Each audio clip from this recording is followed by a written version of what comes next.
You're listening to the Perth Property Show, Australia's only weekly property podcast by West Australian experts for West Australian listeners. Catch your latest episode every Monday at 7 a.m. Good morning, everyone. Welcome to the Perth Property Show. My name's Trent Fleskens, your host as always, and every 3 months we get this man in the studio to give us a pulse on the market. He's the best man in the job to do that because he sees the most valuations. He has the most time spent assessing these valuations and understanding what's going on in the market.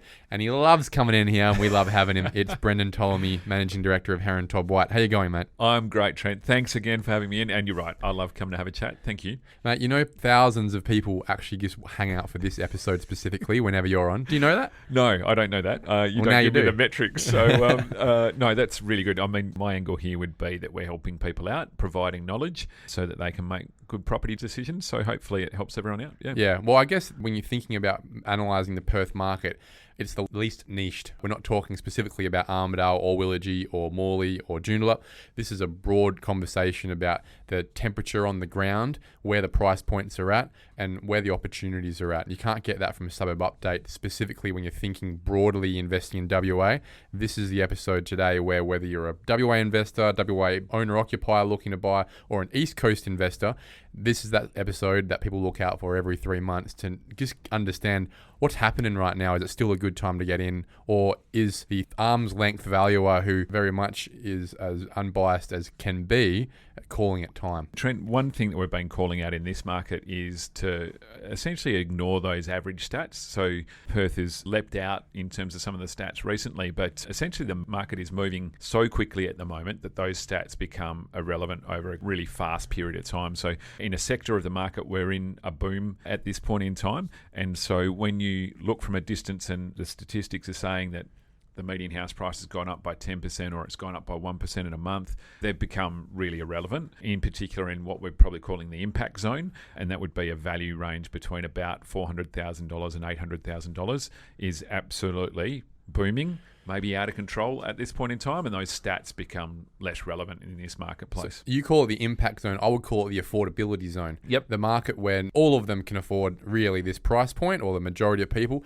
Now it just comes down to a relationship between the amount of people and the amount of properties on the market. Yep. You get above that, it then starts to come down to people being able to afford certain socioeconomic quadrants. Interestingly, if you go and have a look at the median rent in Perth, for a 4-bedroom house, that's about $650 a week at this point in time. Was $354 years ago. Yeah, absolutely. So that's $35,000 per annum. If you go plug that into an affordability calculator in terms of getting a home loan, you can go and spend somewhere between, depending on your deposit obviously, it could be as low as $350, could be out to $500,000. Essentially, we're talking about people coming out of the rental market and trying to get into the capital value market in an affordability zone. Given we're talking about this impact zone, and that's where we're clearly seeing most of the movement, the source in the market right now, do you have any concerns about the viability of those price points? Or do you look at it and go, well, Trent, every single property we're looking at and valuing has got 15 offers, and the one who won by $3,000. How can we have concern about this price point? Which side of the equation are you on right now? Probably the concerning bit, to cover off on that first, is that we are seeing people offer above the listing price really consistently. And we've just got, I do a few presentations around town, and the examples in those are locations like Baldivis, Seville Grove, Gosnells, and buyers are offering 15 to 20% above the listing price, okay? And so essentially that means there's a lot of competition. Now, that's not a massive concern. We're not going to say that that's not market value, because there is competition there and there is market. Heaps of offers at that price. Yeah, there's a lot of well. offers. What does concern me is the price zone. So essentially we're going from affordable price at about $500 to $550, and you're working up into the $600 to $650 zone really quickly. So essentially that changes in a weekend in the market at the minute. So if you think about, say, January, that product is essentially selling for $550,000. That's the listing price. That's the transaction price. First week this year. Yeah, exactly. Now here we are into the middle of March, end of March, and we're sitting around that same property being worth $650,000 now. So that leap concerns me in terms of the sustainability of that for that suburb going into the future. You know what we've consistently seen, though, you and I have seen this over the last 5.5 years on this podcast, is that the first 3 months of the year, since 2019, there has always been a step change in price. And then we've seen a moderation over winter, Slight pickup through spring, even though they call it spring selling season. It's not like the prices really rocketed in that time. Yep. Christmas, everyone has their New Year's resolutions again, and then bang, They second come week back of and buy. January, price just spikes up again. Yeah. Whilst it is noticeable that we have seen material price growth again for the fourth year in a row in this January, February, March space, history has shown us that it has started to moderate for whatever reason. One, it might be perspective on affordability. Two, it might be there was still excessive supply at that time. Three, interest rates were rising considerably throughout, for example, last year. Yeah. This year, what do you think about that? We're talking about interest rates dropping. To pick up on your first point, the affordability bit is potentially what happens here in terms of people going, oh, hang on, I can't afford that suburb anymore. So then they go and look in the next most affordable suburb down the line. So then we're getting into projections for the rest of the year. So clearly we're expecting interest rates to potentially go down at the end of the year. There's plenty of commentators talking about September, October, November timeframe. It's really interesting to pause and think about spring selling season that hasn't been strong for the last two springs, in my opinion. Yep. Essentially agreeing with what you're saying. Yeah. Yep. And essentially what the market started doing in Perth is waiting till the new year to make property decisions and trying to catch up with the market. So this year, do we go back to that traditional spring selling season or purchase season, because essentially there should be a whole lot of noise around interest rates going down at that point in time. Yeah, I think expectation as well. We often see it's not the material outcomes that affect decision making, Brendon. It's expectations of what's about to happen. Essentially, I think that's what's happening above the million. Probably draw a line in the sand around the $1.5 million price point. Essentially, that sector of the market is being relatively cautious at this point in time. They're still gaining confidence in the idea that interest rates have peaked, and they're still thinking about, okay, so if interest rates have peaked, what am I going to do next? Have I made some capital value out of my property? In particular, they've got a problem about what they would buy next, i.e. the upgrade property is not really available at this point in time, and they're also waiting to really get over that confidence line of going, okay, I am now confident that interest rates will potentially fall at the end of the year. When we think about the dynamics in this affordability impact zone that we're talking about, you've referenced the market just now nearly accepting that if a property is on the market for $470, it will probably need an offer of $550 to get close to winning it. And that wouldn't guarantee it. We've heard from Mark Grogan, for example. He specifically referenced that in his podcast only a few weeks ago. You're saying you're seeing it all the time. Would there be any indication here that agents should really just start catching up on what they're listing it for? Are they underlisting properties? Potentially, because the market is moving so quickly, you can't really blame the agent for potentially not being quite right up to the money. The fear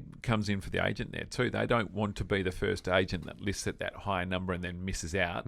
They're kind of mainlining a little bit in terms of that turnover. Well, they always say list it low, watch it grow. Yeah. But that's not fantastic code of conduct either. No, exactly. So I would imagine we'll see them catch up a bit. You also, in this listing zone, in terms of that impact zone, they will be really conscious of making sure that the headline or the marketing number is in a impact zone for the affordable buyer. So I would expect that they'll try and keep those listing prices constrained at this point in time. The other factor here is we move back to that zone where the median house price catches up to new levels of record activity. So whilst we're in the midst of this, it is all relatively shocking in terms of new numbers coming at us for suburbs where, in particular as valuers, we stand back and have to really consider, is this suburb actually got values that stack up at that level? Essentially, we move on a little bit, all the sales evidence settles down, we start analysing those sales regularly. As an example, at the moment, if we were trying to use sales evidence from November and December for valuations that we're doing in January, February, March, those sales are not relevant anymore. You'd reject those contracts every day of the week. Yeah, it's essentially too old, and we need to use even more current sales and obviously talk to agents to... It's hard to not have bias, though. When you think about your cohort of valuers that are employed by you, most of their lived experience would be a very stagnant view of what Armidale's worth, of what Byford's worth, of what's Canning Vale worth, what's Morley worth, within a $100,000 range. We've now seen material seismic shifts in that probably aren't going to go back to that point in the next cycle. Even when it dips down, we've probably moved to a next plateau of prices, and it makes it hard, I think, for a valuer who's still a human to look at these prices, even have all this data in front of them, and still not go, 500 grand in Armidale, are you serious? It's hard to move past that if you're not a computer. Yeah, absolutely. And to get some perspective there, we were doing that on the way down. I remember one of our valuers coming back to the office to have a chat about some mortgagee in possession valuations we were doing. He was essentially about to value it for less less than $200,000 at that point in the cycle in the market, and really came back to the office to have a face-to-face chat with us to say, are we happy that this is the zone we're in? And now on the way back up, they're the similar conversations we're having. Is that property now essentially doubled, nearly tripled in value? And the fact is that demand and supply and the market say that that's where we're at this point in the cycle. If we think about the risks involved in this market at the moment, it's very hard for me to point to any micro risks given the demand and supply space. We're still sitting between 900 and 1,100 transactions a week, well above the mining boom. We're still sitting around 4,000 properties on the market right now, not even close to a comparison to anything we've seen in history per capita. Yep. So there's just no conversation there on the micro dynamics. Of course, there will, from a micro perspective, be significant growth out of these numbers. There's no other way around it in that space. But from a macro perspective, when you speak to some of the leaders in business and industry around the lunch table on the luncheons you must go to, Brendon, many luncheons, mate. Is there any concern from the big guys in town about how the macro space, let's say China and steel, iron ore prices, may have on the efficacy of our industry, which then obviously affects our population, which affects the dynamics on a micro level? Are people materially looking and nervous about these things, or are they more like, mate, we're so knackered here, even if you did drop the price to $80 an iron ore, the furnaces are still on, we're still pumping away, and there's still people coming in every day of the week anyway, and even if they didn't, we've still got 2 or 3 years of houses to build for the people we've got. It's really interesting to watch this unfold, Trent, in terms of some of those significant world events, what's happening in the Middle East, what's happening in Ukraine, and then clearly the correction in China in terms of property market as well as their commodities market. US election. The US election is really scary. So essentially, we seem to be really insulated by that at this point in time. I think our market has taken confidence from the fact that nothing has changed significantly with those events happening over the last year to 18 months. Despite what the bears would have expected. Yeah, exactly. And then we've had some really local shocks, in particular, you think through lithium and nickel in terms of what's happened in that market space. I do think that is affecting the top end of our property market at the moment. There seems to be a little bit less speculative activity and a bit less prestige property changing hands. There is a little bit around that, but I think essentially below $1 million, we're back to those local market factors that are driving the micro us. Market matters. Exactly. There. So the micro market comes back in. Now, full perspective, if everyone wants to think about what happened in the GFC, whilst we watched the rest of the world melt down, the West Australian economy was going through another powerhouse growth phase at that point in time. And it took a good 2 years for that GFC to come through and hit the West Australian market. I'm not saying that we didn't get affected, because we did, and we went through a correction in our market as a result. But at this point in time, it would seem that we are insulated from those world events and those macroeconomic activities. We're talking about prices compressing up. In the same way that we've seen the ripple effect from the smart money moving first, as we've always said on this podcast, from your Cottesloe all the way down, it's just finally hit Armidale, right, 6 years later. Yep. Given it's compressing up and up and up from affordability, it starts to get to a point where it's pushing those properties up, but now your Southern River is at $800,000. Yep. Well, what else could you have bought for $800,000? Well, it could have been Riverton. It could have been Bull Creek, Leeming, these areas, right? Yep. People start to go, well, hang on a second. Why am I paying $800,000 in Southern River when I could be in Bull Creek, Leeming, these sort of areas, right? Surely we start to see the tide go back out that way, if that makes sense. Yeah, and push the prices up from the bottom. Yeah. So I think that we've flipped cycles a little bit here. So we had top-down growth in the past, in that previous cycle where we corrected the decline in values, and now we're going back to the traditional cycle of essentially bottom-up. So effectively, if you track it right back, it's vacancy rate in the rental market, rents going up, pressure on people, therefore, to either increase their rental or look at their other options, i.e. go and buy a house of their own, because it's actually a more affordable option and makes a lot more sense going forward. And then that ripple effect starts to work up from the bottom end of the price point in our market to the top end. So what we'll see as we go forward in this year is essentially people taking the price growth or the capital value growth and essentially the wealth they've created out of a house that they might have bought in the last 12 months to 2 years. We've got lots of examples around of people making a couple of $100,000 on a mid-300s buy, selling out at mid-500s now. If it's a principal place of residence, they've cleared, That's your 20% deposit to go into $1 million house if you want. Exactly. So as long as their income stream's going okay and healthy and they maintain their employment, all those kinds of things, then I would expect human nature says that person is going to scale up to an aspirational property, cross the river, cross the railway line, the highway, get closer to the lifestyle property that they desire. The higher end of the market will follow up and obviously values continue to grow up. And the thing that I'm foreshadowing here is that the timing of this wealth effect starting to finally come into Perth for the first time in over a decade is the timing when we're expecting interest rates to start dropping by the end of the year and making that even easier to do. Yep. That's where I start to see an alignment with the middle of the market, let's call it, starting to get a bit more traction back, because it's probably come out of fourth gear into third gear between $1 million and $2.5 million, hasn't it? Yeah, exactly. So probably caution listeners to just, if you're in that marketplace at this point in time, there's not a lot of choice out there. Is still a really restricted supply in the market. So I would caution patience, have a look around and see what's available. Take your time, because the property that you want to buy, the aspirational property or the perfect property, either isn't out there or it's not on the market at this point in time. So there's a real frustration in that marketplace above about $1.5 million.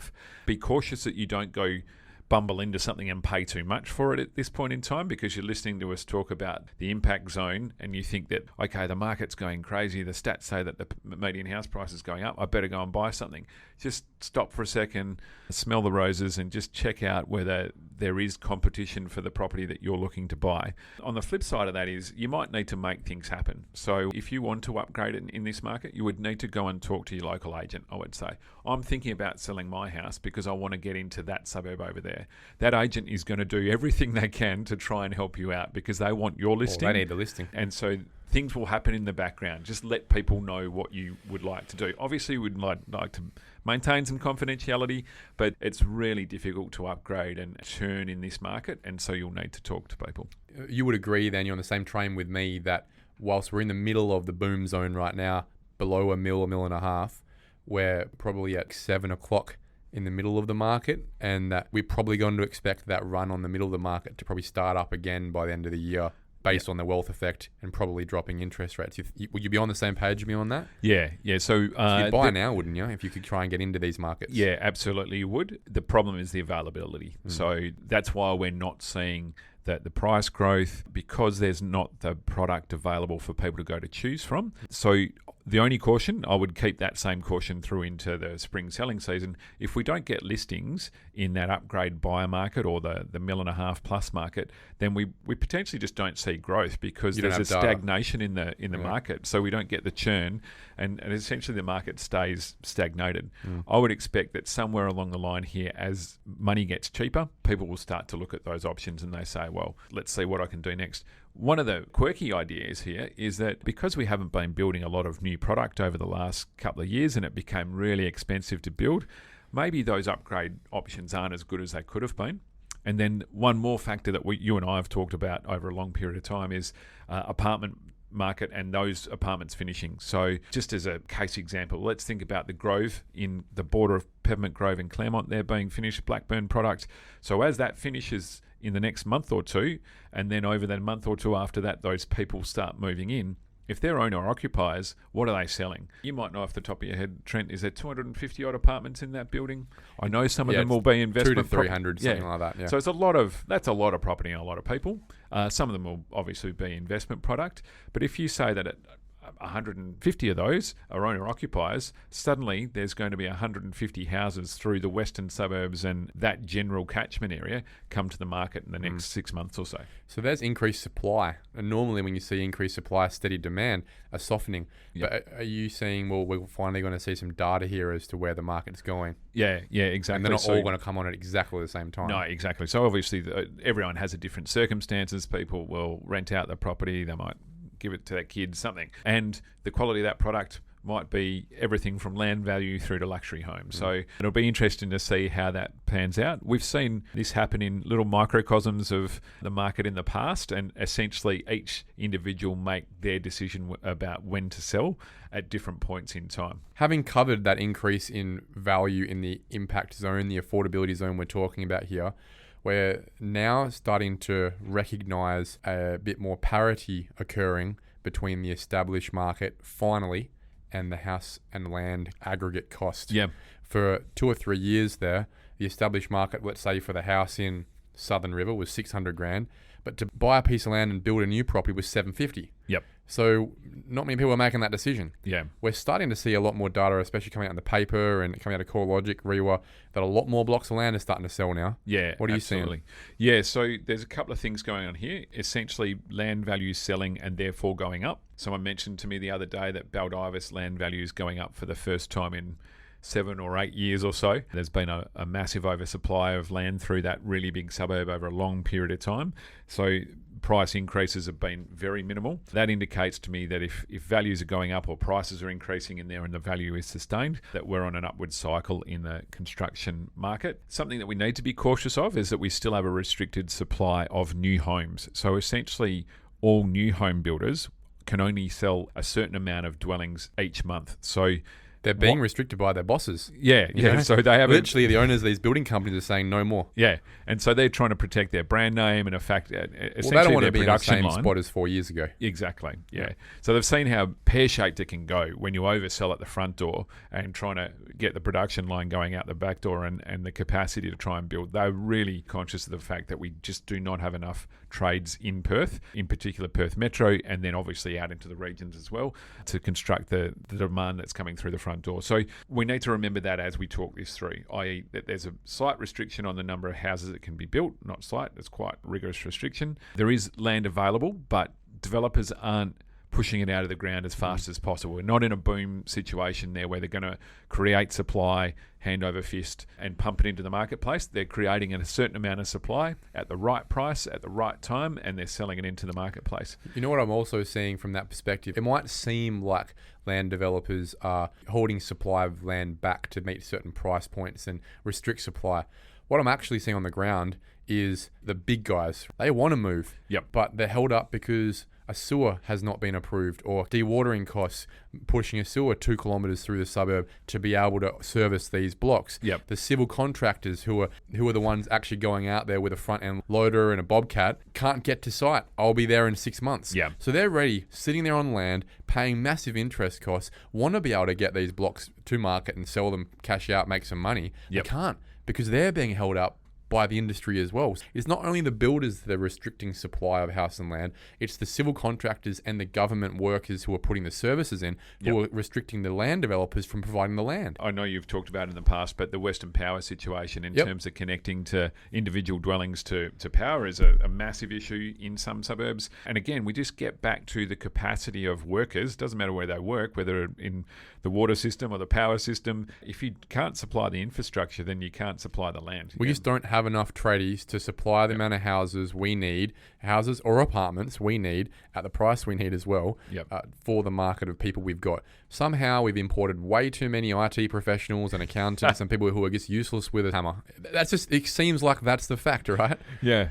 Maybe they've got the same handyman skills people set like as us, me, mate. To be frank. Yeah. What we'll see as the year goes forward is a flip back to construction being the most affordable option in our marketplace. We're seeing in some suburbs at the minute. As a case example, we've just seen an established dwelling sale in Bullsbrook in the new subdivision out there. Who would have thought, by the way? $710,000, which we then go back to what you were talking about before. So what are your other options? Just bear in mind for a minute that that's a 5x2 house on a 600 odd square metre block. It's a 278 square metre living area dwelling. So someone's obviously seen the value in that in terms of paying $710. The previous time it transacted was about $535, I think, off the top of my head. Then you go, well, back to your point, what can I get closer to the city in established older stock for that $710,000? So I'd encourage people to consider those options. You could be through Belden, some of Craigie now, which is crazy to think, Wanneroo, all the way through there. You can go as close as Westminster, Balga,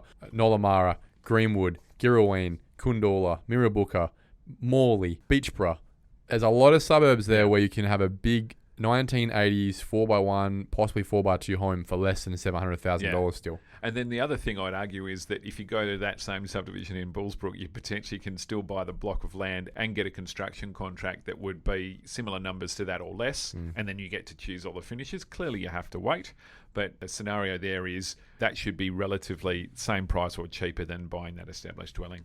Yeah, so I think that dynamic's finally starting to swing back. Yeah. Maybe it takes a bit of pressure off the established market. I don't think so. I think it just gives people who are losing in the established market time and time again an avenue to actually have some options, which will take a couple of years to fulfill from first contract to moving in the front door. Yep. Apartments, are you seeing anything moving at all from an apartment perspective? I'm not seeing a lot coming out of the ground. There's a couple of projects, Subiaco, for example. Richard Pappas at Celsius has got one going up. A little bit of movement in Como as well. Yep. Obviously, Finbar's finishing their massive Civic Heart, and we've got, I think it's The Point in Burswood as well. Yep. But other than that... Yeah, groundworks on the dunes at Scarborough. Yes, good one. Yep, Scarborough's coming up. There's a couple of DAs that have just come in with Gary Dempsey, but that's not to suggest that's going to come out of the ground anytime soon. Yep.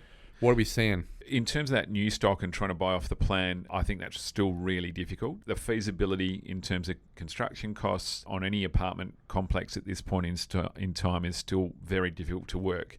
The good news, though, in terms of potentially creating the feasibility for those complexes is I checked in with our team, in particular, number one tallest valuer in Perth, Tristan Vanderlind from our team. He looks after the apartment market through... Good Dutch name. Good Dutch name. He looks after the apartment through the inner city or CBD type market. I just sent him a text saying, tell me what's going on, and I'm going to quote him. Anything under 500K is going mental. There you go. So investor stock, first home buyer stock, second hand. Yeah, and so essentially people working out of those single residential dwelling price range and median house price range and going, okay, well, I'll buy into the apartment market. You can't build a new apartment for those prices, though. Yeah, exactly. So why I mention that is that so the developers of those sites will be looking at those established apartment values and waiting for those to go up to a certain level on rate per square metre. Probably needs to get to $11,000, $12,000 a square metre to make it viable for them to build their new product. And so those rates per square metre are getting there in terms of the established apartment in the existing market. That's really hard for the market to swallow, though. I remember 5 years ago doing a feasibility on an apartment development in Netherlands and struggling to justify $8,000 a square metre in Netherlands. Yeah. How absolutely. are we going to justify $10,000, $11,000 in Maylands, Yeah. Rivervale, Bayswater, Cannington? Yeah, and so what we are still looking at in terms of those feasibilities do they get to 10, but then construction costs have gone up to 5 or 6? You haven't bought your land yet. Is that gap enough of a gap to make the complex feasible? And I know people out there would be thinking, oh, the developer will just have to suck that up and get on with it. They're not going to do that unless they make a profit. We do not create supply into our marketplace unless it makes sense. And interestingly, a few of the approvals that we've seen recently in the news have government assistance because that's the only way that we can make it viable. John Kerry is literally building his own apartment blocks because that's the only way he can get the numbers out of the ground. Yeah. And you know what? I actually don't disagree with it. Yeah. If the government, with all their billions of dollars, want to go build some apartment buildings that are of good standard spec in areas that we can put people in of all colours of the world, why not? Yeah, I think that model got broken down over a period of time. And well, that's why we're in this problem in the first place, because they stopped doing it. Yeah. And so, for whatever reason, it evolved into a situation that it was unworkable or it was not good policy or... It's not good business, probably. Yeah. You know, and that's the problem. When you're in a tight situation in government, there's nothing in the budget, there's no real housing crisis issue, prices are depressed, maybe it is tough to justify continually building this stuff on a cyclical basis. What we've seen from a long term is that has caused massive issues in not having the trade base to scale up because we have peaks and troughs that are not supported in the downturn by government construction in social housing. But also because of that, we're now in a space where we don't have the capabilities from apartment build developers in the first place. And in addition, we're in this position because the government has stopped with that baseline years ago, right? So I would be a big supporter of the government putting in a policy, given the fact they've got a few $1 billion spare every year at the moment, thanks to McGowan's GST deal. Thanks for coming. Every year, build 1,000 apartments. Keeps tradies busy, even when it starts to turn down, and it keeps that social housing pipeline into the future, so we never have to worry about this again. Thinking about this issue over a period of time, that's where I landed as well, Trent. That the government, through up and down cycle, peak and trough, just have to create X number of dwellings, whether it be single residential or apartments. At a loss, at a profit, whatever. Yeah, every single year. And, the travesty here is that when the building community was remember we were talking about the brickies that couldn't get a job and those kinds of things. They left. They either left town or changed trades or found That's why something we're else in this to do. position now. Went to the mines, whatever the situation is. What we should have been doing, and I know this is so much easier said than done, but it would have been great if we had have been able to say to those people, look, just go and spec build 1,000 dwellings out there wherever they are, and we guarantee that we'll buy them off you at market value once you're completed. It would have been fantastic. Yeah, or government sponsor in the first place. The government is the developer, and they're giving these guys run-of-the-mill work to smash out in urban infill areas and actually getting this infill done in the first place. Yep. They're the government. They're the ones who control the policies, the planning space. They don't have any of the planning risk that the rest of us have to deal with.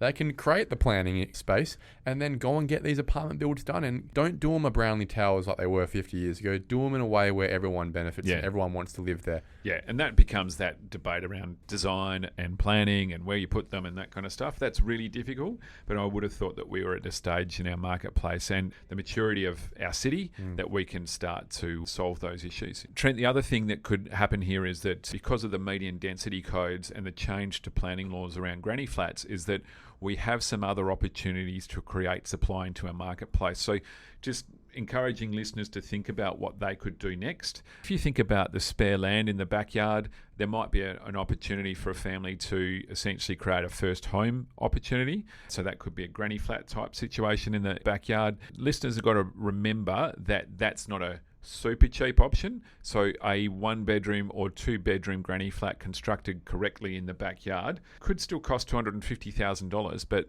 essentially what you're thinking about here is that if it's the family home and you're helping your family member into maybe their first home or the flip side, their last home, then potentially if you stand back from it, you're getting the land for free. You've always owned the land. You're taking out that cost and creating some sort of accommodation. I think that people need to get the perspective that that's how desperate we are in this marketplace. We really need to look at lots of other options.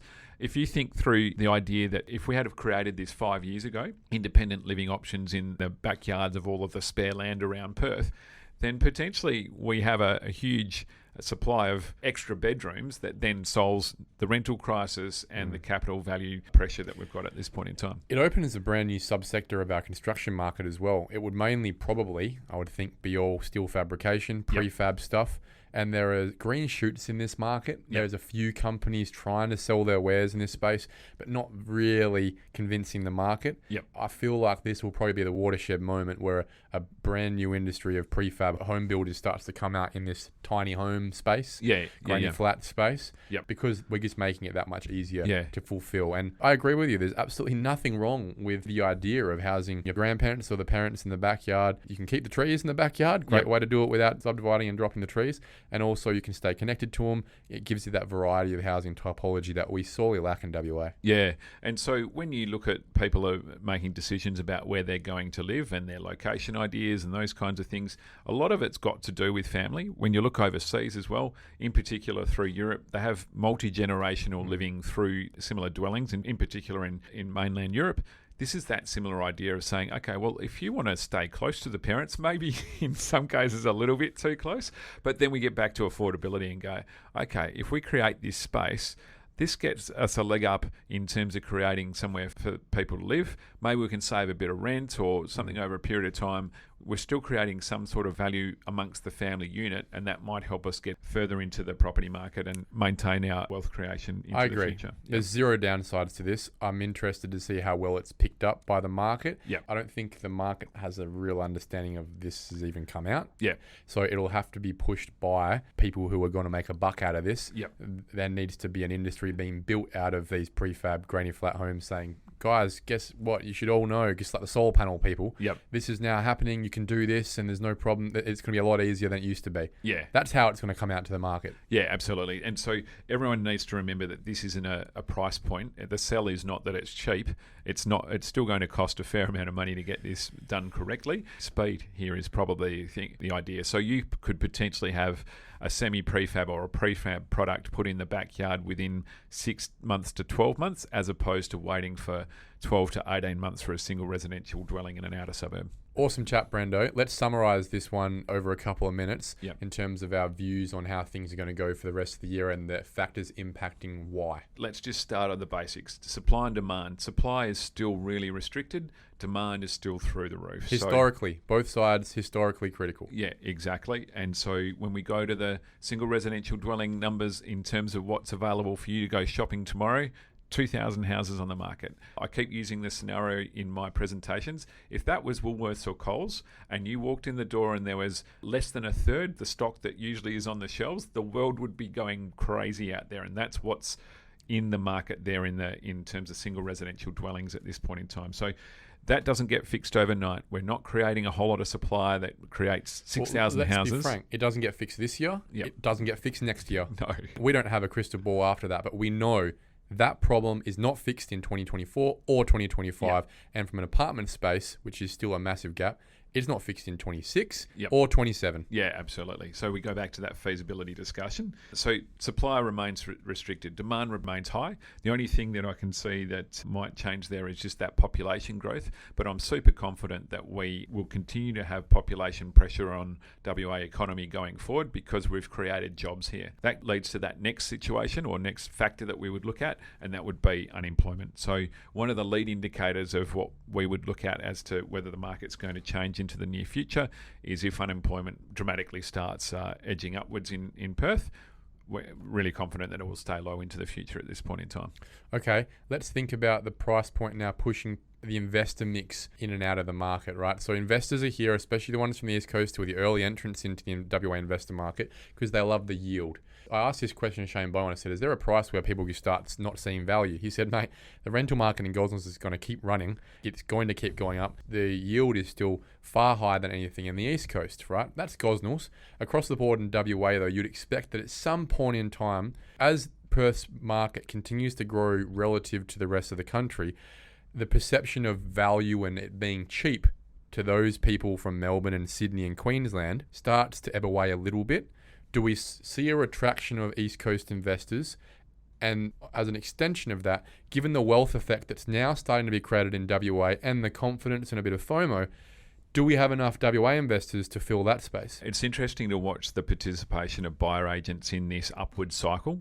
They were in our market really early. They were the ones that were talking about the affordability of Armidale. They probably didn't have, let's say, the stigma attached to it in terms of being a Perth local and understanding the socioeconomic background of Armidale and its distance from the city and those kinds of things that a Perth local would be attached to. East Coast buyers came through and said, this is really affordable, it's really cheap, it's really rentable, you're going to get a great return, and they got a great capital growth out of it. And they were correct. They picked a really good sector of the market that we were probably a little bit too close to see. So what we now see in that cycle in terms of buyer agents coming from the East Coast is potentially they start saying, look, that's not affordable anymore. That's not the price point that we want you to be at. The only factor I've got there is that we think about the monopoly situation here, and by that I mean those investors from the East Coast are coming to buy their most recent investment property in WA because they already hold the set that says, I own Melbourne, I own Hobart, I own Sydney, and I own Brisbane. I'm completing the set. I've got my whole monopoly set organised here. I've got Perth now too. So that may continue to drive it. The other part is if we've gone through the $600,000 mark, they might go looking elsewhere, go back to the Sydney apartment market, probably go to the Brisbane apartment market with the Olympics coming there in the future, those kinds of ideas. And so they get distracted and walk away. I think that our local investors have been really late into this market. They've come into our market at the back end of this year. They're only just getting in, Brendo. Yeah, exactly. They're just being cautious and disbelieving of the hype potentially. So I think part of that will fill the gap.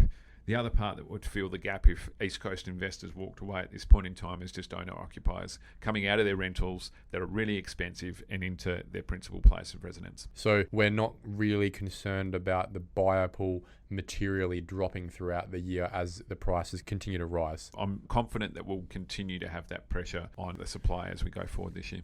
2 years ago, people thought I made a pretty ballsy comment where the median house price was $500,000 in Perth, and I said we'll definitely get to $700,000 in this cycle. We're halfway there. Are we going to get there? Yeah, we'll absolutely get there because essentially we've already seen that in those prices that we were talking about before, where people are going to offer 15 to 20% above the current listing. Yep. As the bottom end of the market churns upwards, so 550 is now 600 to 650, we're getting closer to just pushing that median house price up consistently every single month. So that's a big call from the MD of Herenthob White, who has confidence in that market, right? I remember there was a much more conservative view from you years ago now, and you've clearly, you don't want to be wrong. You don't want to be biased in being inflationary, but you also don't want to be that guy who's getting it wrong the other way, which is what you've spoken about your staff too, right? So it gives me a lot of confidence to hear that in that space.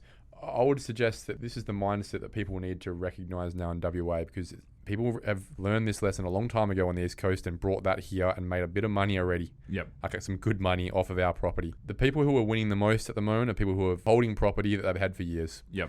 The next best people, the one who have just got in the market. Yeah. Well done to you. Yep. The people who are losing are the ones who are not in this market. Yep.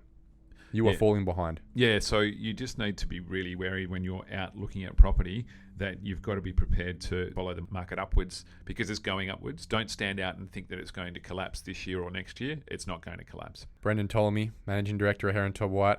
We love having you on. Look forward to speaking to you about the regional market sometime soon. Thanks, Trent. Cheers mate. Thank you for listening to another episode of the Perth Property Show. If you've only just joined the conversation, you can catch up by heading over to our website, perthpropertyshow.com.au, subscribing to the podcast, or joining our Facebook page. Don't forget to tune in next Monday at 7 a.m. for more expert insights, local analysis, and suburb spotlights. Happy hunting!